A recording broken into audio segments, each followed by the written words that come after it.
and those men had more than just the Torah, right? They had the Judaic culture, which also was hundreds and even thousands of years in archives and stuff. So they were trying to rectify this Messiah with with a kind of a blended understanding, right? They weren't all like Karaites or stuff that were converting. They were deep in the thick of the culture as well. And Yeshua said that he whom he loves, he prunes. And I don't know if you guys have seen a lot of pruning, but if you go through like grapevines and olive trees and different things at different times of the seasons, after the harvest and their like fall pruning and stuff, it's hard to believe that any vegetation ever will be there ever again because it looks like almost a stump, right? And like all the stuff is cut back to the minimum.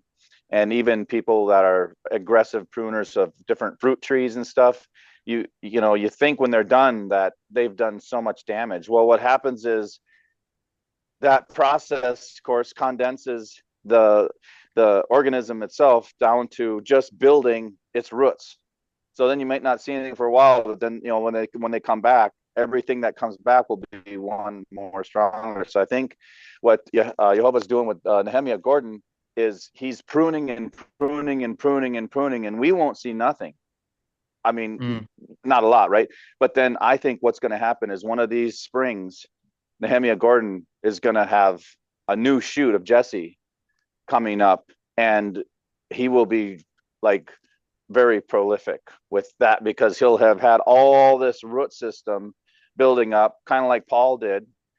Paul, um, he got bounced off his donkey a little bit there, and then but then he went away. So even if say hypothetically you were Paul's best friend and something happened to him, you knew something happened to him, but then he just disappeared for 3 Torah seasons, and so then you'd be like, well, where's Paul? Well, where's Paul? Well, where's Paul? I mean, how many Jews do you think said, well, Paul went crazy, went out in the desert for 3 years, and then he comes back and he's an absolute sword. Um, he's an absolute sword of the spirit, dividing everything and explaining how to be grafted in. So, yeah, I probably what's happening to Nehemiah Gordon. I appreciate you saying that, Tim, because when you get the book, it's a I'm actually going to get it, but it was really cool how he has the rabbis are 5 iniquities against Yahovah, and he breaks it down that like when he was a kid, the rabbi said that you have to listen to the rabbi no matter if I say right, and if it's actually left, you have to listen to him no matter what. And it was just the entire breakdown of this book is so powerful. It just reminds me a lot like with the Christian church. It's like you listen to that pastor or because he's a man of God, and that's exactly what he was dealing with when he was Yeah, growing up being a Karaite. right on. Hey, Yeah. Aaron, I didn't. I couldn't read your name there without my reading glasses because of the light here. It's good to see you too, brother. Hey, Mike. Yep. So, Good to be all right. seen. Good to yeah. It's always good to be seen. Um, so did you guys get going on stuff, or does somebody want to start in prayer and then we can go, or did you want to keep visiting about the book? I just I'm just here as a sheepdog, bro. I think Uh, I think go Max for it. could present something, weren't you? Yeah, I mean, but go for it. I mean, if somebody wants to pray real quick, at least. I'll pray for you guys. Father, Thanks. thank you so much for this young man, Max, Father, that me and him met and Tim met. And I appreciate these brothers that come here every Saturday. Father, we just pray that whatever this message comes through Max that is so powerful and that we learn something new, something that we have not learned before. And we continue to mourn with those who mourn and rejoice for those who rejoice. In the name of Yeshua HaMashiach, amen. Amen. Man.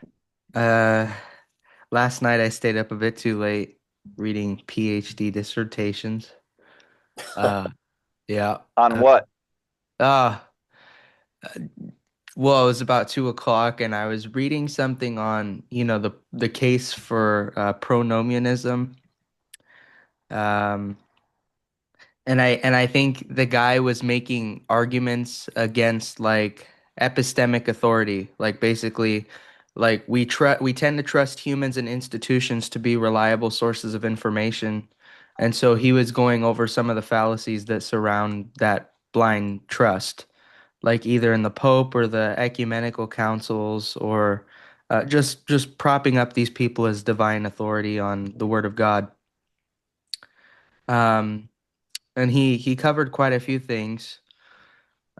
He covered a little bit about docetism, so a little on this idea that when Jesus came down, he wasn't God. He was fully God, but he wasn't fully human. In essence, from what I understand, is that they believe that Jesus only seemed to have a physical body and to suffer and die, but wasn't actually fully human. But that's I've never heard that up until I never heard that that was a thing up until yesterday.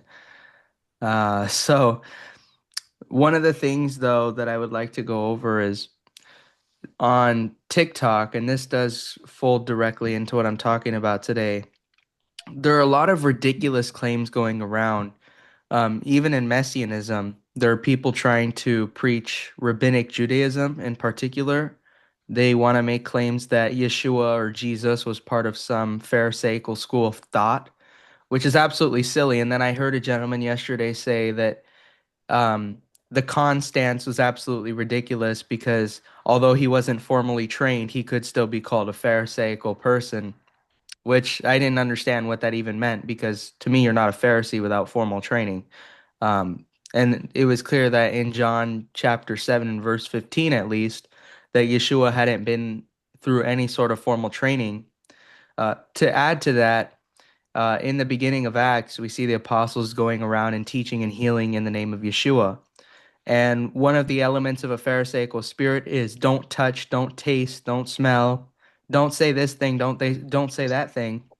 And now it's the name. Asceticism. You can't say the Tetragrammaton. And yes, yeah, exactly. It's a byproduct of their asceticism.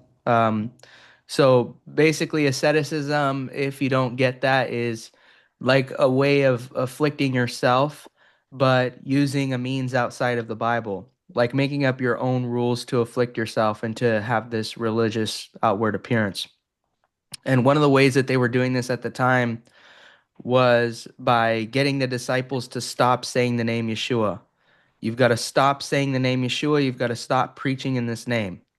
And they were actually jailed for preaching the name. So both things are true, right? They outlawed Yeshua's name. They outlawed the Tetragrammaton. They're gonna outlaw the Creator. They're gonna outlaw the Healer.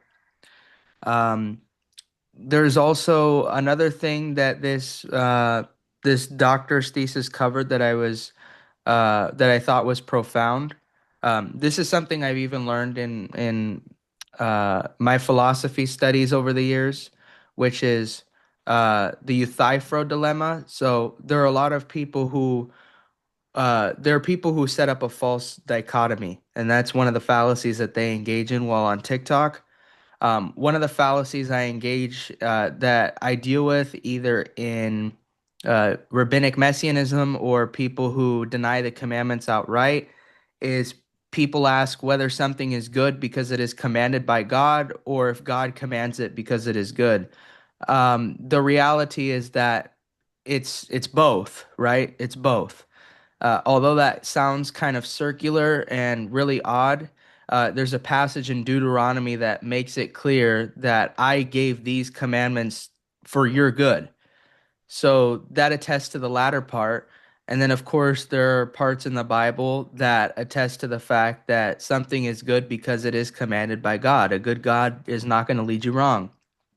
So I just thought I would go over that briefly.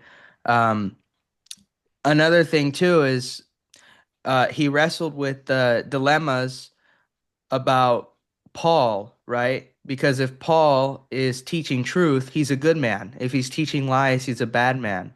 But most people misconstrue Paul to teach against the scriptures, to teach against the Torah. Uh, and there are other people who misconstrue Paul to be teaching rabbinic tradition, as I had to deal with yesterday. So I encountered an article. I don't know if I want to share. Maybe I should share it to my screen. Maybe that would be helpful. Um, you guys are gonna think that this is Send crazy. it. Yep. So let's see. Does it say? I got to do the search here real quick. In the Midrash. Mm, Hey, Matt. so there's a midrash about an oral law being given to exclude Gentiles, and so I'm going to get into that right now. Let's see if I can. It's called Torah.com. It's on Torah.com. So let me go ahead and share my screen here. Oh, Hey, Max. hey Tim, could you give me permissions by chance? Did you also look at the Yep. thing I sent you yesterday? That picture? That's also going to help you, right? Yeah. Of that page. So this is Um, how do I give you permission? I made you the host. that should I think that would be plenty, no? Hmm. Oh, hold on. Yeah, no, tr you might have to do some other moves there. Well, so under your name, I get mute, stop video, chat, spotlight for everyone, make host, make Make host. co-host, rename. I did do that. No, because it doesn't show me as host. There we Oh, go. all right. So now I can do this. So here's what the article is called. Um it's Yalam Denu Rabenu. Okay, I don't think I mispronounced that. The exclusivity of the oral law. Um, so this is their conclusion, by the way. So this is a doctor at an institution, but this is her conclusion about the rabbinic reading of Genesis 18, which is to say that Abraham and his descendants were chosen to be exclusive participants in God's own mystery cult, otherwise known as Rabbinic Judaism. But yeah, right. I know that does sound funny. But let's expose what this is really all about. And I want to fast forward here to the good part. Um, so here's Rabbi Judah Bar Shalom. And if you don't know what a midrash is, it's basically a discussion in a document called the Talmud. It's not supposed to be regarded as authoritative, but it definitely exposes some of the attitudes that are hidden within the community. So Rabbi Judah Bar Shalom, the Levite, I mean, stolen valor clearly, because I'm sure he's not a Levite, said Moses wanted the Mishnah. This is the oral law, and then it's also a procedure on how to go about interpreting the Torah to create new laws, also to be written down. But the Holy One foresaw that the peoples of the world were going to translate the Torah and read it in Greek. Then they would say, "We too are Israel." The Holy One said to him, "Should I write the full abundance of my Torah for you? If so, they would have been reckoned as strangers." So here is a discussion that reckons Gentiles, people who want to come into the covenant and faithfully observe the scriptures, as strangers, even though we see that there's a grafting in according to Exodus chapter 12 and verse 48. So I'm going to go there now. Exodus chapter 12 and verse 48. It's pretty clear. And when a stranger shall sojourn with thee, and will keep the Passover of Yahweh, let all his males be circumcised, and then let him come near and keep it, and he shall be as one that is born in the land, for no uncircumcised person shall eat thereof.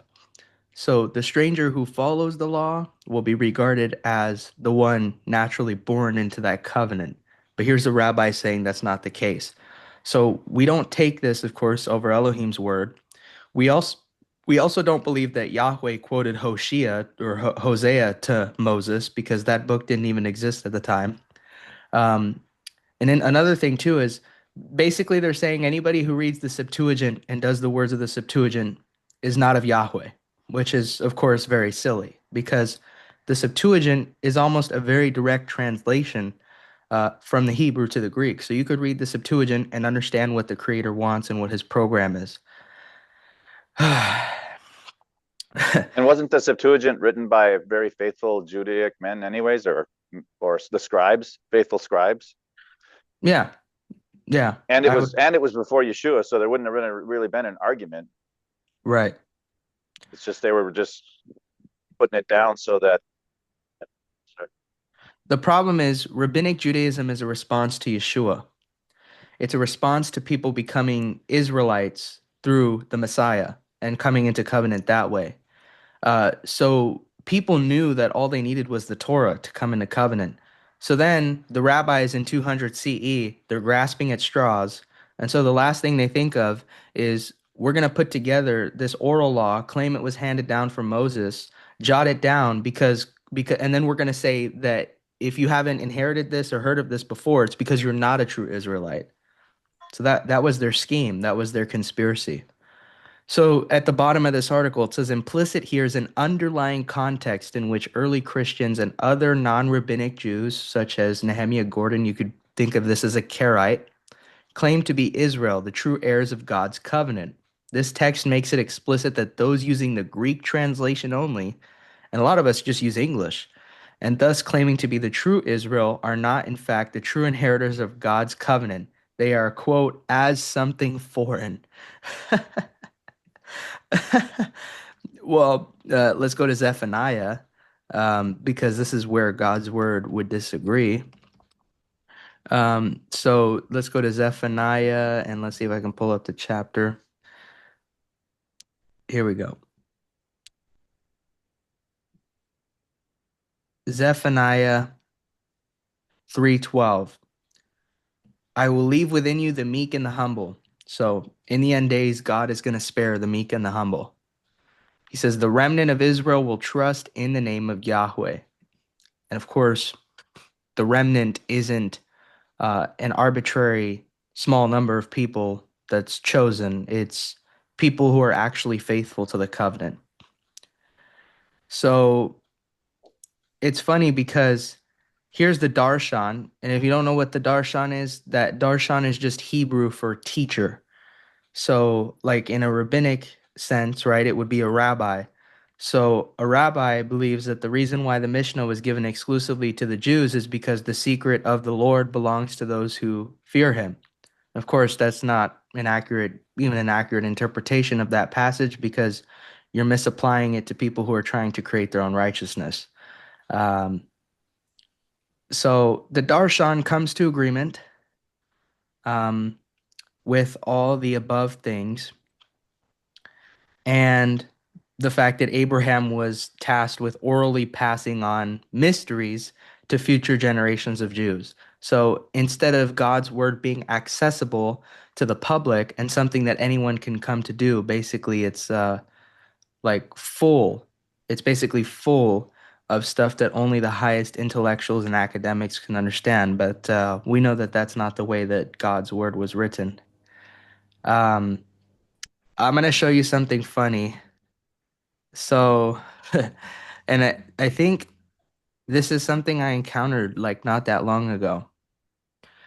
So there's a claim in tradition that they use tradition to try to uphold, the things that they believe in. If you're schooled in Pharisaism, you're taught that Jacob studied in the yeshiva for 14 years. Jacob, the patriarch Jacob, and that he learned the Talmud. he, he learned rabbinic literature while Esau hunted. Wow. Yet you don't even see this once in the narrative. Right. So how do you arrive at this conclusion? I don't know, but I've heard Karaites say that when they actually pry open the scriptures, when people who were Pharisees that turned Karaites opened the scriptures, they were like, "Well, I didn't see a lot of this stuff that I learned in the Bible," and so that presented a huge problem. Another dilemma that I presented is that the oral law has rules on how you should put on your shoes. Mm. So, a lot of the thing is, you can talk a big game on TikTok. It's really easy to get on the internet and preach rabbinic Judaism. Most of the people I talk to don't actually execute it, though. They're still willing to do weddings on the Sabbath. They're still willing to drive cars. These are prohibitions that they put. There's not prohibitions that I asked for, that God asked for. But there's a rule in the oral law of Judaism, in the Shulchan Aruch, that's their highest book, which suggests that you're supposed to put on the right shoe first and then tie the left shoe first. How much do we think that this is actually helping people? or do we think that this is actually complicating people's lives? Mm. Um, and I guess supposedly it's analogous to the way that the phylacteries are supposed to be put on. But I took to TikTok yesterday and asked the question, how many people are doing this? Like, how many people are actually doing this stuff? Because this, I mean, it seems so impractical, like to remember all this stuff. Um, my guess would be not many. My guess would be a lot of the people that teach it are not admitting that. Uh, Look, when you think about the United States, we have all kinds of laws that usurp the Constitution. We have an administrative state that completely undermines the rule of law. And the administrative state has been given so many powers by the Congress to interpret laws in such a way that their rulings and interpretations are much more voluminous than the laws that are already voluminous. And this is what we have here in Rabbinic Judaism. You have um, laws upon laws upon laws upon laws. Yeah, And straining at a gnat and swallowing a camel. right, straining out a gnat and swallowing a camel. And here's the problem. I've already said this before, but if you're an IRS agent and you know the law, but you don't know all the rules and regulations of the IRS issues surrounding that law and the way that they interpret it, you'll end up going to jail. And so basically, if you try to follow written Torah, I guess in this case, but you don't follow the oral traditions to the T, you'll have people passing judgment on you. And this is what they did. I get a lot of responses to this in that people have accused me of being intellectually dishonest without any actual evidence of that. Um, and it's easy, like I said, to make an accusation and to not have anything to back that up. Um, but I've emphasized over and over again that even if something is a tradition, it can take the force of law if a community is doing it, and then someone is judged for not participating with the community. Mm. So, and their logic is just weird. It's like they make up stuff, right? You put on the right shoe to honor, you know, to so basically you're supposed to give honor to the right shoe because it remains on the body longer. It's It a little sounds bit like funky. OCD. Like It it is. what's Yeah. that movie As Good as It Gets, where the guy's he's putting his slippers on and he taps his foot on either side of the slipper before he puts it in. It kind of reminds me of that, I guess. That's Me why too. It's that's kind of why like the Matt. hand washing. Yeah. Yeah, that's why the rabbis have said that you have to listen to me no matter what, because I'm a man of God. That's how they get away with this stuff. Like I was telling you, Max, yesterday, is that when you look at what's going on, that's how they get to the hand washing and all these things. It's like if you don't listen to us, then you're disobeying God. And like Right. when I was reading about that, I was like, that's amazing. And that's their It's- claim. If you don't listen to us, you're disobeying God. If you don't listen to us, you're taking away from the Torah. Even though the Torah says, don't add or take away. They believe that because of their eisegesis of certain texts of scripture, like maybe two texts total, that they belong and that they're supposed to make laws, and that taking away from their laws is taking away from the laws of Torah. That's what they teach their people. You know, So hold on. I wanna we expanding the they is pretty important because it's well, obviously it's inflicted the Christendom side, the Rome side, including the Protestant right. Reformation, where you have all these little denominations and stuff. If you're a certain Baptist, you can't drink at all. If there's other Baptists that allow wine, there's other Baptists that say this, other Baptists that say that, and then you've got even the Amish. The Amish have sects of old Amish, new Amish, and then different phases from old to new Amish. And then even in the new Amish, there's kind of little liberal communities, a little bit more tolerant than others. Um, like I was at a truck stop yesterday and I saw a big van roll up and some people come out that were clearly dressed different than other people. And I'm like, okay, they're Amish. I'm in the middle of Pennsylvania, right? But they were wearing like some Amish, you can only wear basically the clothes that you make. You have to make your own clothes and all this other stuff and special headgear. These the girls that were got out of there had um, some older stuff and some modern stuff. They had like a Faith Before Fear sweatshirt and different kind of, whatever. And then I saw the dad. It was just interesting because I've seen Amish that would have looked at those Amish and said, "You guys are sinners," because of just the attire that they had on that was different than that Amish. And so now we've got this messianic movement, which has been gaining ground. Like Mike, you've been doing this since what, 90 something? Yeah, about 2000, 2001. Yeah, so you've been doing it the longest time. But so I'm sure you've seen this, but even, I've been seeking this path since like 2016. But now you've got this explosion of messianic teachers, and they all have, their club rules, and they judge the other club rules. And I used to follow this community called Messianic Torah Observant Israel, and this quote Rabbi Steve Bergson. And I have to admit, a lot of his catalog stuff, I learned a lot from him. But in the last few years, he's started becoming extremely, I think, myopic, and to the point that he said, if you disagree with me, you have a mental problem because I have more spirit than you, and I have more knowledge in the whatever than you, and all this. Like, he said that, and then Arrogance. I was thinking, oh, he's just having a bad day, and then his assistant guy, he's really Jewish, but he said he kind of seconded him, like he did a little side talk the next Saturday or whatever it was, and he's like, yeah, well, if you disagree, he like seconded the thing, and I'm just going, yeah, okay, well, we're not going to be following this group anymore, because I mean, that's, it seems like leaders become, unless you're very careful, leaders become like an end to them own selves. You know what I mean? It's like what they say suddenly becomes a rule. And that's another reason I wanted to start this group, is that we would have a round table of discussions where we can come in, and we're not going to agree on everything. We're going to disagree on some stuff. We're going to have a different faith walk. Like, I don't know, Aaron has a faith walk that has all kinds of contextual different idiosyncrasies and stuff. And I do, and Ken and all of them guys. So we need, like, obviously a core understanding, but beyond that, dude, there's very, very few people that can handle power well.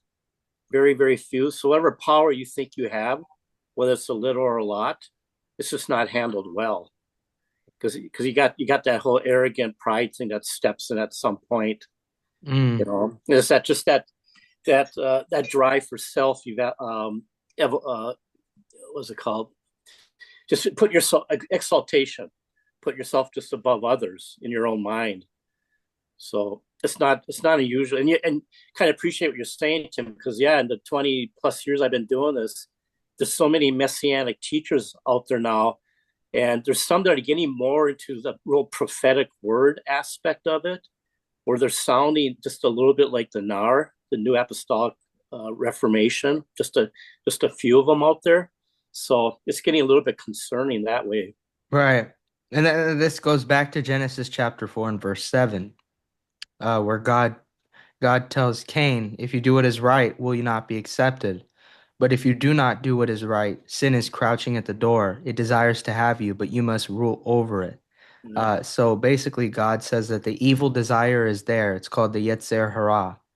That's what we know of as the flesh, So that's why we have all these epistles about this need to overcome the flesh, because God commands all mankind to have a sense of self-control. This is where it's commanded, Genesis chapter 4 and verse 7. And a lot of preachers don't have the necessary self-control to maintain the proper doctrine and to maintain their humility. And unfortunately, this messianic rabbi is an example of one of them, which is why Yeshua says in Matthew chapter 23 and verse 8, "But you're not to be called rabbi, for you have one teacher and you're all brothers." So there are people who are also going around, you're going to laugh at this too, as you should, who are claiming that because Yeshua allowed himself to be called rabbi, that meant he affirmed the rabbinic system. you know, one thing you have to realize is that Yeshua didn't call anybody else rabbi. So he affirmed himself as the one and only rabbi, which that's all that's all he was doing when he allowed people to call him rabbi. And even here, he affirmed himself as the one and only rabbi. Why? Because as the giver of the Torah, that's his right to teach it. It's nobody else's right to try to teach it like they are in the supreme position of rabbi. You can have teachers under the rabbi. You can have people who have levels of understanding, good levels of understanding under the rabbi, but they can never be called rabbi. And maybe this is a study for a later time, but the New Testament teaches a system of bishops and deacons, plurality of leadership, and not of having individual messianic rabbis in different congregations. And I think the reason why God prefers so God doesn't want a plurality of rule necessarily when he's in charge, when he's sitting as the king in Jerusalem. He wants to be, you know, essentially the unilateral benevolent dictator. He can have councils and different things like that, but ultimately he's the ruler. But when it comes to the congregations, he wants to have a plurality and not a single ruler. I think to avoid tyranny. Because if you have a single leader who's not accountable to anyone, and they amass enough power, they will try to domineer the congregation and the congregants. Yeah. And as we've seen in certain cases, that's led to an absolute disaster. And so if Rabbi Steve is operating under the Spirit, he would no longer operate under the system that he's currently under. Uh, so yeah, I just thought I'd go over that real quick. You guys ever play the game Frogger? What's Computer that? game? Yeah. Like I used to when I was young. Atari. sometimes I feel like I'm playing Frogger with teachers. Like if you stay on that log too long, it takes you down the river and then it's game over. And you got to know, like if you're I tune into certain teachers for long periods of time, like and then at some point I'm like, I got to find somebody else because at some point all of their content starts to just be like repetitive, or you start noticing things and you're like, I kind of think I need something more, or that's kind of been my, like I'm on a spiritual Frogger journey with That's a yeah. teachers That's and content creators. yeah. That's a really good point, Aaron. Is a lot of teachers. That's another thing.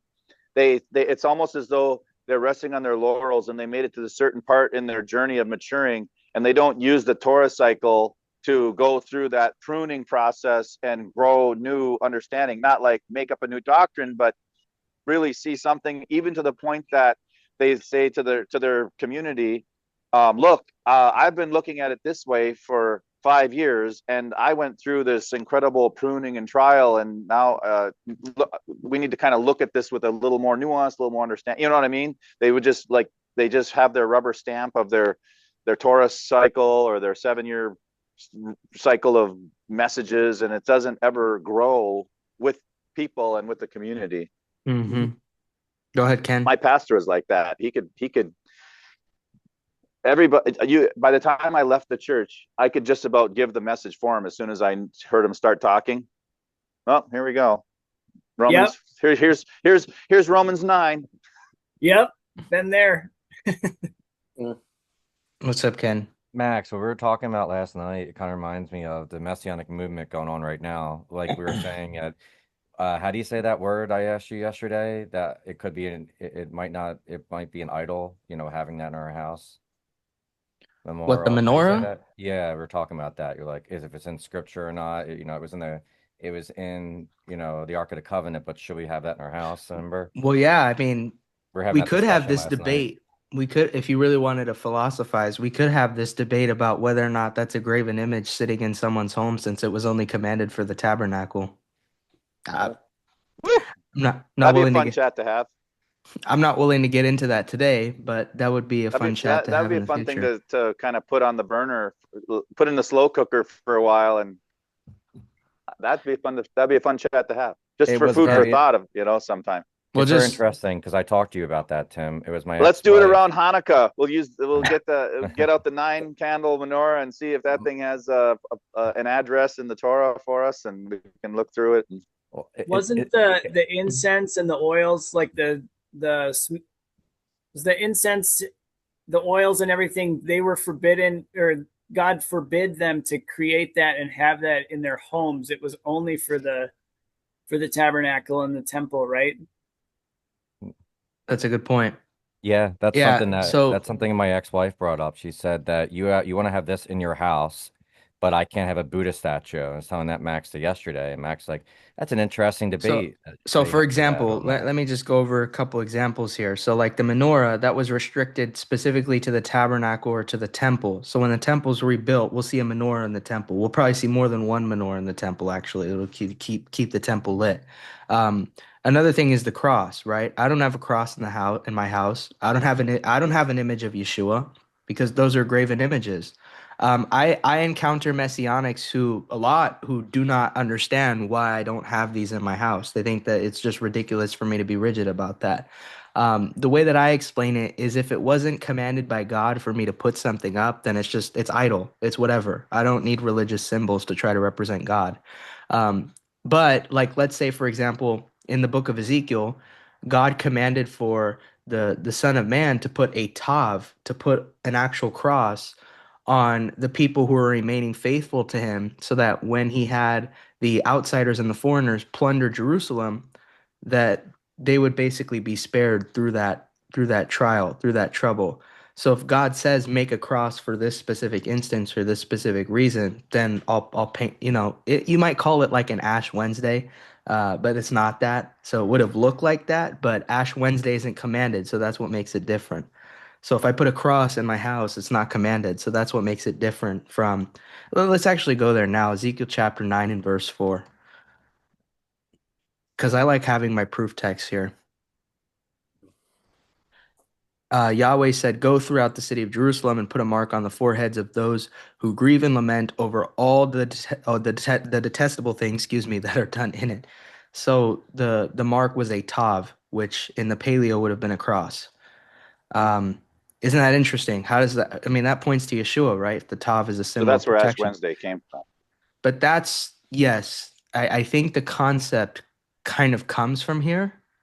But this is a one-time commandment. So if God says this is a one-time commandment, you do it one time. Yeah, but it's just Uh, interesting to see where the traditions kind of come from. right. So I do have a question for you, Max, or anybody else that can answer it.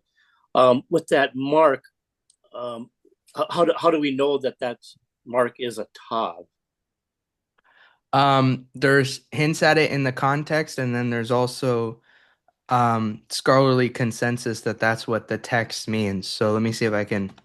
I'll actually look it up here And because it's been also, a while since I've been. Mike, if you look at the Paleo Hebrew, it's all pictures, and the Right. top is the cross. So you Yeah. just gotta look at the Paleo with pictures. Yeah. Okay. Here we go. Yeah. So the Hebrew and English translate. See right here, the Hebrew transliteration of this text. Okay. Right here, you see the word Oh, tav, tav. Okay. right? So from the English, you can't see it, but when it says put a mark, Mark. it's saying in Hebrew specifically to put a tav in there. Okay. So that's where we would get that from. Yeah. Okay. No, I appreciate that. And then here's some manuscript evidence. Okay. So, so it's circled right there then. Yep, All tabs. Okay. all tavs right here. Yeah, that are embedded in the text. Okay. Interesting. So we're kind of doing Nehemiah Gordon stuff right now. I'm diving into that territory when I don't normally go there. That's funny. So it's really interesting because even in some of these faiths, like they accuse Christianity of idolatry, right? But it's important to ask, like, so is the cross of Ezekiel 9:4 idolatry? I think I don't know whether people are educated or um, ignorant about this text. I'm sure there are a lot more ignorant people than educated people. But from a Kabbalistic sort of viewpoint, and if you don't know what this is just the people that operate in the mystic aspects of the religion. Mhm. They have this idea called the 10 Sephirot, or the 10 divine emanations, and I'll look it up just to make it easier. So the idea in Kabbalah is that God can manifest himself in 10 different ways. So there's a plurality to the way that God manifests himself. And it's funny how you will often find these same people who say that God can manifest himself in 10 different ways, rebuking either people who believe in a plural God or a triune God as heretics. Hmm. This is preaching a plural God. Or I mean, this is a Godhead in and of itself, if you will.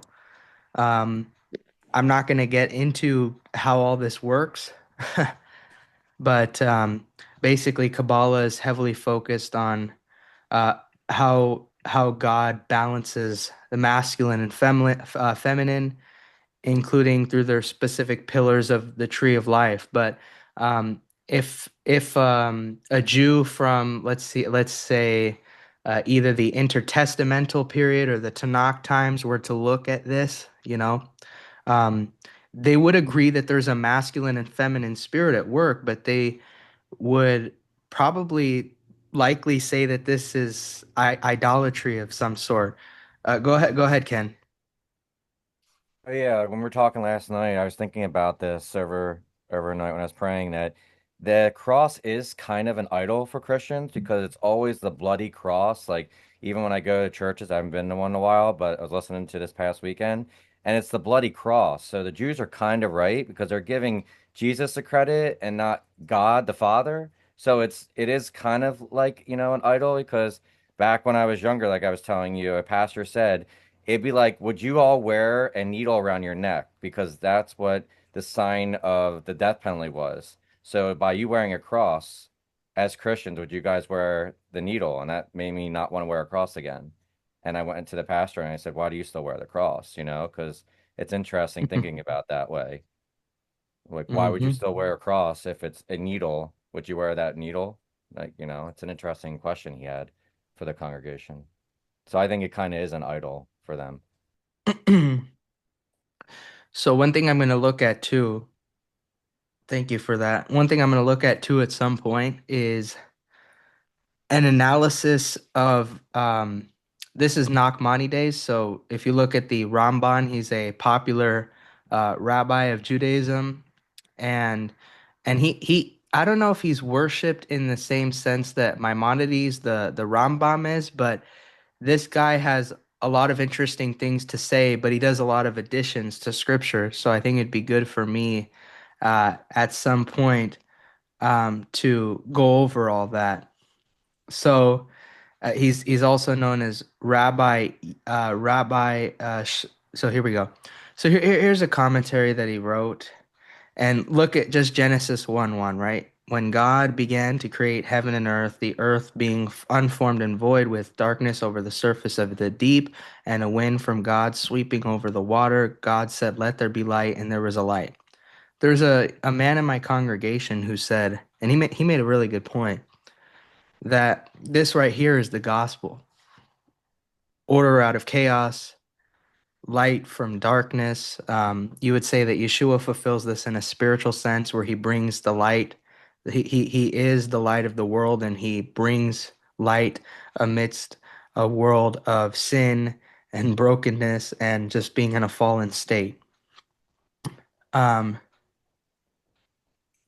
so so Rabbi Yitzhak, this is actually a popular commentary where he says that the Torah should have actually began in Exodus chapter 12 and verse 1. And if you look at Exodus chapter 12 and verse 1, it just says, "This month shall be unto you the first of the months."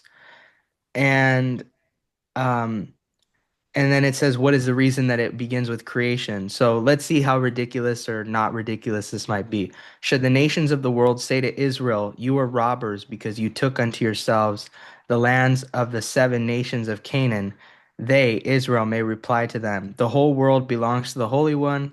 He gave it to whom he pleased, and according to his will, he took the land from them and gave it to us. So basically, this rabbi is saying, and let me get your input on this so that you can either refute this or agree with this, that the only reason God included the book of Genesis in the Bible is so that the people of Israel would not be accused of being robbers for dwelling in the land of Canaan. Any thoughts on that?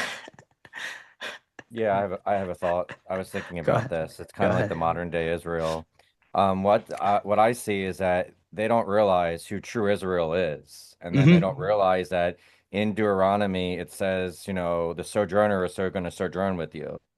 So they're looking at it as they're just this secluded club and no one's invited, and God just gives stuff away. It's like, no, like Canaan was a part of Cain, and it's reasons why God did what he did. So it's like they're looking at it as a selfish kind of way that, God just like, here, I'm just gonna give this stuff to you.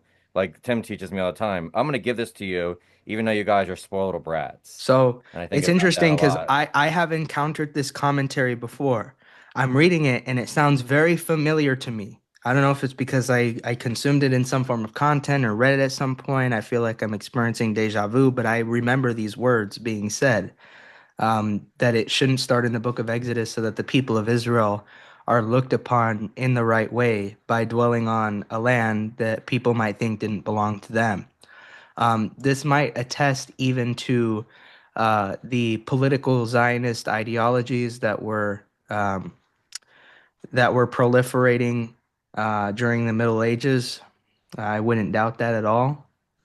Um, Again, that's just a hypothesis. I don't have like a bunch of proofs for that.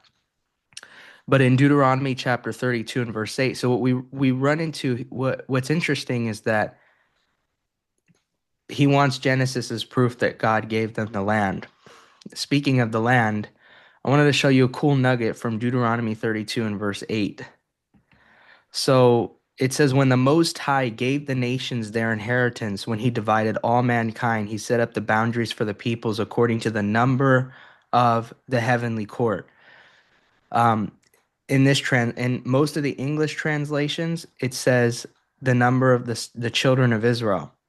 So there's a controversy where in the Dead Sea Scrolls and in the Masoretic text and in the Septuagint, there's a difference in the way that this passage is translated. It could either say that God is apportioning the land of the world according to the children of Israel, according to the angelic beings in heaven, and then again with sons of God, that's also the B'nai Elohim, that's also angelic beings that are up in heaven. Um, and this has profound theological implications. I don't know why this would actually be included. Did anybody have thoughts on, because I'm a little bit less developed on the whys behind this. Did anybody have thoughts on why God might say that that the lands of the world were apportioned either according to the sons of Israel or the angelic beings? The scholarly consensus currently is that it was talking about the angelic beings. Are you talking fallen angels, or are you Uh, talking Angels in just general. just I angels? And have an idea about that. Sure.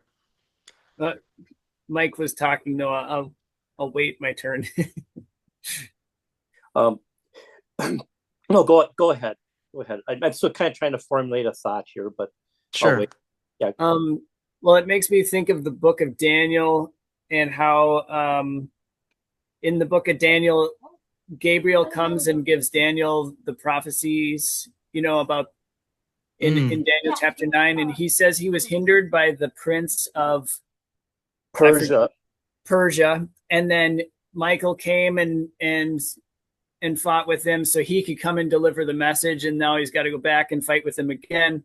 Anyway, from that passage, it kind of indicates that there is an angelic being over every nation. That's kind of because he says Yeah. after the prince of Persia, then there's going to be the prince of Greece. Mm-hmm. So I kind of think that every country, like my view of the world has changed so drastically in the last couple of years. But I don't believe that the world is run by politicians anymore. I believe it's run by high level occultists, and like there's a spiritual war going on behind every physical thing that happens as well. And so Right.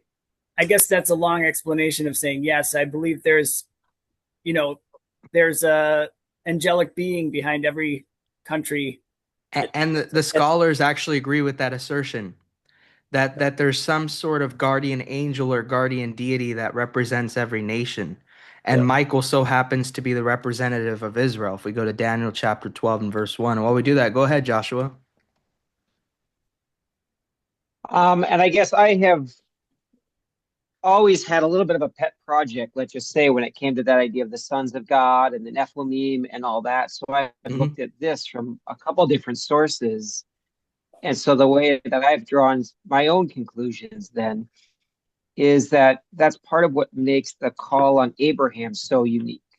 And Mhm. even the time of Jacob and that idea of going, well, yes, we serve a God without borders. We serve a God that is connecting. And so this idea of even when Job talks about the council of heaven that came together and kind of tying together with this idea that God divided the land up and let these other, whether it's angelic beings or whether it is Elohims, and how that hierarchy, I believe there's still, some sort of like military order, but we may not be so familiar with that because even in Revelation, it talks about the things that were put under the earth at the time of Noah and how more powerful they were even than Satan, or how death was an angel that was given rule and domain, and how each one of these guys or beings had a job to be worshiped, to be given justice, to be given mercy, and God gave them the authority.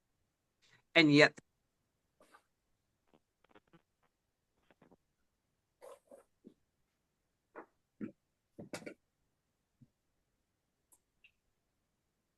Did I lose Uh-oh. signal? Did I lose the? Yeah, We can't hear you, Joshua. I thought the same thing.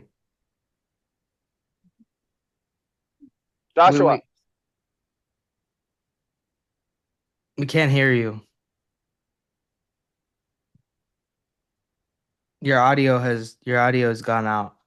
Maybe he can't hear us either. Oh no. Oh, did mine just cut out? Yeah, go Yep, you for were it. You're back gonzo. now. You We were gone lost some for gravy Oh. there, bro. last minute and a half, or no, exaggerating. Last Oh. minute, You're gonna maybe. have to scoop up that gravy and reladle it. Oh, Okay, all right. I'm happy to try that. Here, let me switch this and maybe from Bluetooth to speaker. Is that clearer?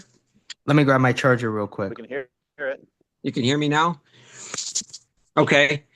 I guess for me, with studying and looking at that, I looked at the idea of the Deuteronomy was laying out borders, was laying out restrictions for the Elohims, the gods, the dominion of the basically those higher beings, and whether we call them angels or gods or whatever determination we want, they were given different authorities and restrictions for different areas, and they fight over these restrictions. They fight over this idea through worship, but yet the idea of he is the Elohim of Elohim, the God of all gods, and that idea, that difference of when he calls on Abraham, when he calls on, let's say, the Jacob and wrestles with them, and that distinction of now this is a God without borders. This is a God above every other person you thought you could worship or carve an image of or look like. And that distinction that he's making for showing the world one way, but yet being a completely different way, upside down to the way that everything else is being ruled, where they were supposed to rule with mercy. They were supposed to rule being in the heavenly courts with the Elohim and knowing his ways and putting that into practice, where now at the end of ages, we're called to then judge these angelic beings, these angels, as it talks about later on. And that idea of like, this is somewhat that practice, I guess, that idea that, and that's the way I guess I've kind of seen or heard that a little bit at the end times then too, when some more of these things from death is now imprisoned and other angelic beings are now brought out from the grave or from hell, or whatever verbiage is best put to that. Yeah, because Psalm 82, when you read it, it seems, because it talks about the divine council, yeah, that God's rebuking the angels, because it sounds like they were given authority over different regions of the world or what have you, and they were neglecting their job. Because he's rebuking them and he's saying, how long will you judge unjustly and be partial to the wicked? Defend the poor and the fatherless, do justice to the afflicted and needy, deliver the poor and needy out of the hand of the wicked. They're not doing that. So at some point, they seem to be given authority over like different geographical regions, nations, countries, whatever. But they were, neglecting the call to do what God had called them to. And then you also get just Ephesians chapter 6 about how we don't wrestle against flesh and blood, but against the principalities and rulers. So it would seem that maybe initially it was maybe good angels that were assigned, but maybe they at that point became the fallen, the fallen watchers or whatever, and then they, again neglected their duty. That In makes the sense. Old Testament too, like when you look at what happened with Hezekiah and Sennacherib and stuff like that, like they seem to just take it for granted. Like Sennacherib is bragging, like, did the gods of these people, they weren't able to stand against my God. Do you think your God's going to be able to stand against my God? He took it for granted. It just seems like they just assume there's a spirit behind their nation and their army. Yeah, Genesis 6:2. The sons of God saw that the daughters of humans were beautiful. There's a clear distinction between the angelic beings and the human beings, and they married any of them they chose. And I know that people have made the argument that angels cannot procreate. That's read into the text. That's an assumption that's made. There are problems with that assumption. But yes, you're right that the angels fell out of their place. God didn't even want them doing this to begin with. There's a whole even Enochian tradition surrounding this, which of course I want to stay away from personally because I don't regard it as canonical. However, it's an interesting read if you have some extra time on your hands to look at that. Joshua, did you still have your hand up? Oh, no, I didn't lower it. Okay, Ken? There you go. Yeah, Thanks. it kind of reminds me what you guys are saying about spiritualness and Ephesians. What you're saying, Mike, is it reminds me of the modern Israel is that we were all scattered, and they actually use the nations to allow them to have their land back.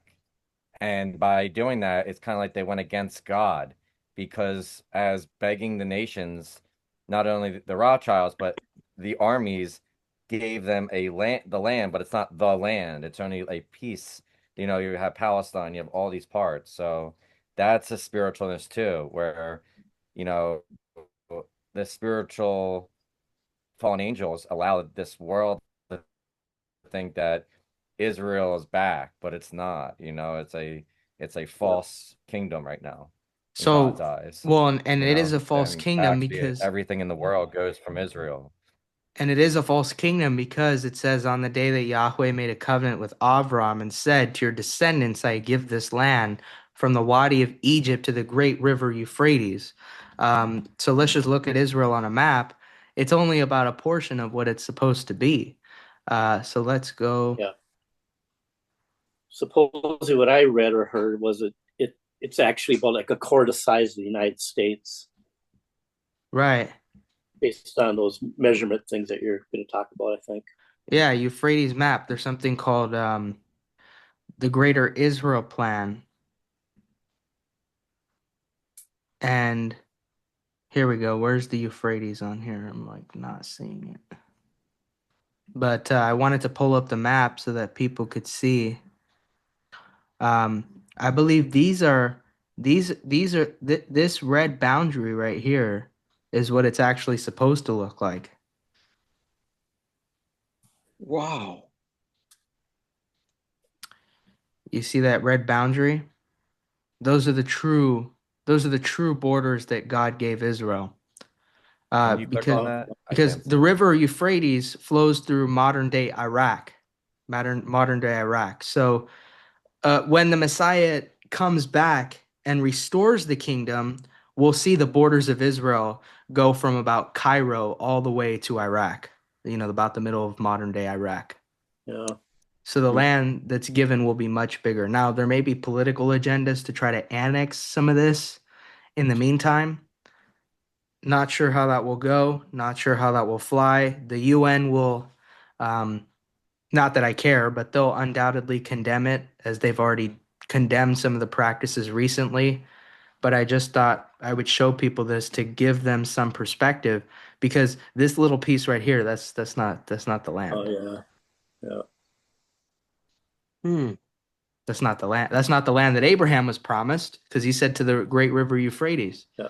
And you know why this it's this whole land that was promised is because the Garden of Eden was in this region. It was in this region. So because the Euphrates is one of the rivers mentioned in Genesis. So Yeah. There's 4 rivers. Yeah. there's 4 rivers that are mentioned in Genesis, and the Euphrates is one of the intersections here, along with the Tigris and the Pishon and the Gihon. So it wouldn't shock me at all. I've heard people poo-poo that idea though, because of the flood, that after the flood, all those rivers would have been rearranged, and then they just named that river Euphrates after the river that was before the flood. So that's all beyond my pay grade though. But I just thought I would bring it up to be a jerk. Huh, yeah, interesting. Actually, looks like Eden would have been just slightly outside of this. So this is interesting that these are the borders that God chose. I see the Tigris right here. So anyways, I just thought I would bring that up because that seemed like something significant. And I think this was Mike that brought it up earlier, Psalm 82. Psalm 82 is of particular interest to me because you were right that, God does rebuke the divine counsel. There is an interpretation that would suggest that he was angry with the heavenly assembly. And then based on the way that Yeshua interpreted it, it's also a scathing rebuke towards the Pharisees and the teachers of the law and the people in charge of the great court. So that's why is it not written that ye are gods? Right. Yeah. And I think let's go to in John 10:34. Jesus answered them, is it not written in your law, I have said you are gods? So I think the most practical application, so a lot of scriptures can have 2 meanings, but like the most practical application from a human standpoint, as somebody who's a resident of earth, is to look at what humans this applies to, what Elohim, God, is judging from that standpoint. So, and this is a response to him making, claims of being divine. And Unitarians will say that the fact that Jesus gave this response and basically skirted around that direct question by asking a question means that he was denying himself as part of the Godhead, which is, I think that's crazy. But I think that just because he didn't say, like they will tell you that just because he didn't say he was God right there to answer their question and instead deviated to asking another question or pivoted to that means he denied that. If I were talking to a fool, I think I'd much rather ask a question like that than answer them directly, because they don't deserve to get a direct answer. Yeah. That's what a lot of people, I would say most people don't understand, is that Yeshua was, they don't just look at what he said. And when his taught ones were asking him, why are you answering all these accusers with all these confusing things? Can you tell us what it means? You can almost hear him as just a bunch of guys are exasperated, like, what are you even saying? And you just whatever. And Yeshua's, and you can almost hear him, he's just got that. They don't want to understand the simple truth, and therefore I shall give them I shall just give them puzzle upon puzzle upon layers of puzzles, because it's their spirit that it has grown dull and is now sleep and is in they have a spirit of slumber, and now, and they refuse to wake up out of that spiritual slumber. They would rather have their oppressive elitist mentality than see the message that I'm trying to bring them. So therefore, no, I'm not going to answer them straight up. And then people, some people get frustrated and give up. Some people get frustrated and keep digging until they finally begin to understand that this is a spiritual battle, not an academic or intellectual one. And then another thing is who wants to be humbled out of their place of status, whether it's a say you have a PhD in this, or you have a master's in that, or you have this or that, and then you hear something that might be right but disagrees with something that your conjecture or your assumption or your teaching, to get out of cognitive dissonance and into a state, to go from a paradigm of pride and cognitive dissonance to a paradigm of humility, neuroplasticity, and learning, that's a big jump. I'm still learning too. I told you, I'm reading a dissertation to try to understand better, at least even from a Pauline and historical standpoint, why pronomianism is the best way. Um, because I'm still trying to come to an understanding as to why it's the best way. I mean, I have verses, I can throw verses around, but um, it's just good to have more solid footing as I progress. So, that's another thing too, is a lot of scholars generally agree that the world isn't eternal. But what we do believe as people who, love God and want to get to know him is that God is eternal. The world wasn't eternal, but God is eternal and created the world out of his love. So, and it's funny because even the intellectuals and the academics agree with this. Like Rabbi Shlomo was saying, he had said in one of his commentaries that if you believe that the world was never created, then there's no Torah in you at all. You've denied the Torah. I mean, and that's just factual, because if you believe that the world has existed forever, essentially, you haven't read Genesis, where it says um, that God breathed essentially creation into a formless and orderless world. And I've told people this is where Satan gets his idea, order out of chaos from, because Yahweh created order out of chaos by breathing into this formless world of creation. Satan wants to do the same by stirring up problems and divisions in society and then breathing in the solution. It's really, really neat. So, Just as you all can see, brothers, Max is the host of this Sabbath men's group today, and so he's going to be closing as well and stuff. So I'm going to be a little AFK and doing some things because I'm down at my mom and dad's house. it looks nice. This is their backyard. Yeah, That's an amazing view. Yeah. So At first, I just wanted to say, I was trying to figure out if that was a fake background at first. Yeah. I know, right? Isn't that thing crazy? But I'm gonna do something right quick here. He's sitting So outside. this is his little pond, and and that's the and then that's the just a really nice place. They've been here for like 30 some years, and he's been doing little by little. He did all this, I mean, himself, and maybe with help or whatever. But anyway, my point is, I'm gonna get back with them, and so I'm just gonna leave the phone here and shut off my mic and stuff, and I might be coming and going, but don't think I'm trying to whatever. So, and I do Max. I have to leave earlier too. We have to go pick up somebody here shortly. So yeah, I'll wrap up at like 9. Let's see how that goes. Okay. Alrighty. But okay, I know that. Well, all right, guys. Well, Shabbat Shalom, and I'm just gonna you'll see this and not me. And Okay. I'm mic'd out. Shabbat shalom. Take He'll care, be Tim.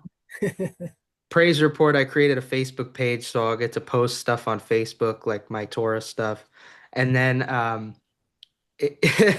it's funny because I know that Tim is going to be productive, or he's going to be doing something with his parents, not looking up like some of the other residents of Maryland. Is they cutting EBT? Is they cutting food stamps? Have you seen those searches lately on the internet? Just like these grammatically incorrect searches of people just wondering if they're going to go hungry because the government's not going to feed them. Do you know what's amazing what you just said? I know, Michael, Mike, you actually are a therapist. Women don't, younger women, I would say millennials and Gen Z, act that they don't need men. But 42 million people of those are women that need food stamps. So it's kind of interesting that like that's their God, that's their husband. You know what I mean? I used to have these debates with women when I was a Christian with them. Yeah. So that's true. Well, okay, I don't know about the whole like 42 million women. I think it's 42 million people total, if I'm not mistaken. That's I do correct. wonder. 42 million people total. Yeah, I do wonder how many women are in that group, I guess, now that you mentioned it. I think it's Uh, more women because the government basically kicked the man out of the house. I remember this, Mike, when I was a CNA. He was a social worker and he was from New York, but he moved in Philly, and he was showing us that when the boyfriend left, she got more money. So it's kind of like the government kind of pushed the man out so mhm. that they could get more money. And he was a social worker explaining to me this whole entire experiment 10 years ago, like Yeah. how it Yeah. went down. He's like 100 years old, but back in, the 60s, 70s, he was explaining to me that's what they did to the poor communities. They kind of pushed the husband out. Yeah. The man. Before I was married, I lived in an apartment, and my neighbors were it was a boyfriend and a girlfriend, and they had a child together. But he, on paper, he lived at his mother's house or something, so they get more government, because she got more food, assistance by him not being in the picture. So even though he was involved, they were kind of scamming the system there. But There's the order out of chaos right there, Max. So the order out of chaos is he knows that God loves marriages, even if they don't believe in, Yehovah, and if they have to do it, and he wants to have the family. But then look, he destroys the family unit, like the nuclear bomb was be destroying the nuclear family, and then boom, here we go, where all these women are on food stamps and they're crying like to daddy, we need our money, begging for So Trump. so this is the case that's happening here. So in Genesis, if you read closely the second parashah, All right. there was a toiling on the earth. Like people were just, working themselves to death, and essentially, if you look at the case now, people are working themselves to death. They find themselves unable to provide, and they're looking for the government, and they're relying on the government to provide for them. Now in Genesis 6:11, we read that the earth was depraved before Elohim, and it was full of Hamas, it was full of violence. And Hamas is a Hebrew word that means total moral corruption. It can also be a reference to violence. This is analogous to what we see today. People are going through a toil, in the sense that, in today's economy, people are getting degrees and certifications, and and it might be in a trade, and they're still unable to find a job that will provide for their cost of living. And so many are going to the military, and so what you see is a Hamas essentially against other foreign nations like Venezuela, which is developing. But you also see people who are threatening to loot stores if the food stamps are cut off. So that's why Yeshua said, "As in the days of Noah, so will the coming of the Son of Man be." Just as there's total moral corruption, or Hamas, just as there was total moral corruption during the days of Noah, there's also total moral corruption during the days that the Savior will come. Um, Yeah. so, yeah, So even people were killing each yeah, other because of the toiling, and so now we're going to see people killing each other and stealing because of the toiling. That's what they were. Yeah. doing Well, back then. there are a number of black individuals out there on TikTok or what have you saying that they're going to go specifically after white people Race because they wars. look at white people. Race wars, because white people have more money, more materialism, better status, etc., etc. So the white people, particularly, I think white males are going to be more of a target. And I you also agree. think about order out of chaos is that the courts have ordered that Trump needs to pay the $5 billion to food stamps, but Max told me it's only going to be lasting less than a month. So Trump went today and said an hour ago, he asked the judges, how do you expect me to pay for these people for the food stamp? So it's like Right. order out of chaos. It's So like now they're fighting for one side to the other. There's so no It unity just with the seems people. so. I'm sorry. Go ahead. no, you're good. You're good. Go for it. I was just gonna say it just seems like they're just trying to drum up um, conflict between ordinary people with this because didn't we just send like billions and billions of dollars to Ukraine and we send all the or what's his name Elon Musk allegedly found all these trillions of dollars that are being wasted with all these other programs and um, Yep. like we've Doge. got all the money in the world for that stuff but we need to feeding poor people we don't have the money for that like Mm. it just seems like I'm not once you start giving people free stuff and they become dependent on it you you you can't just take it away without some bad things happening it just seems like it's on purpose like we want to just drum up a whole bunch of conflict get everybody mad on the internet Yep. and there's something else What? going on behind the scenes. Well, there's an agenda behind it for sure. Yeah. And the contingency funding that they have would last about 25 days before it runs out, and it would only be enough to partially fund the program. So the judges are now mandating Trump to pay this. And he didn't want to pay it before because it's supposed to be for emergencies.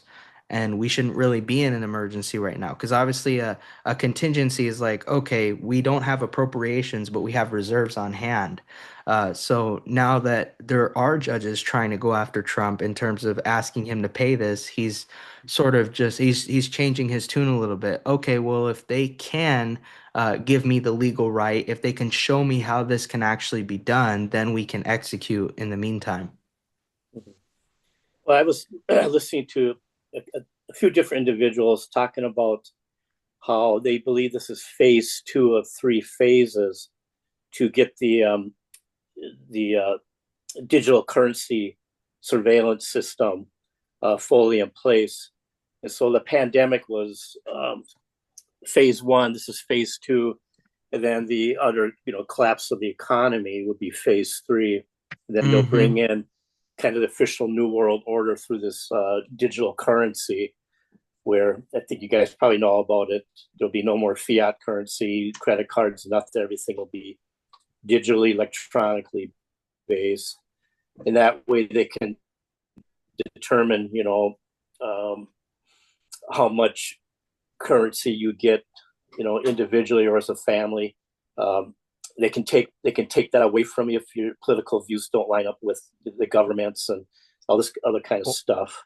But the one kind of scary thing to me, I don't know if you guys have been listening to the talk about the Noahide laws coming in, and then and then making Sunday actually an official quote unquote Sabbath day, the first day of the week, and that if you and as a day of rest, I think talking about this order out of chaos is that's going to be kind of the order they bring in culturally or society wise is to give one day a week where people don't have to work and they can be paid on that day not working. They're going to claim it as a day of rest, but it's going to be the first day, Sunday, which is already what people are doing. Right. But if you don't abide by that Sabbath, then you cannot buy or sell. So that's right. So for the seculars, you can frame this as an environmental issue. There are so many pollutants. We need Sunday to be a green day of rest. Okay. We're going to do climate lockdowns. For the religious people, you can frame it as a religious problem. Right. So It's the and Lord's then day. That's what they'll tell the Christians. and in Matthew 24 and verse 7, you were talking about people targeting blacks targeting whites in America. It says, ethnos, nation, will rise against ethnos, and kingdom against kingdom. There will be famines and earthquakes in various places. So what this is saying essentially is that this isn't like a country against a country. These are race wars that can transpire within a country, like the United States. Yeah, exactly. Yep. So let me ask you a question, Max and Mike. So when I'm looking at what you guys just said, spiritually speaking, they are actually causing a famine with poor people. Like not like through weather, but just like how, the people that control us, they have weather manipulation, they admitted it. They actually are giving us a famine between the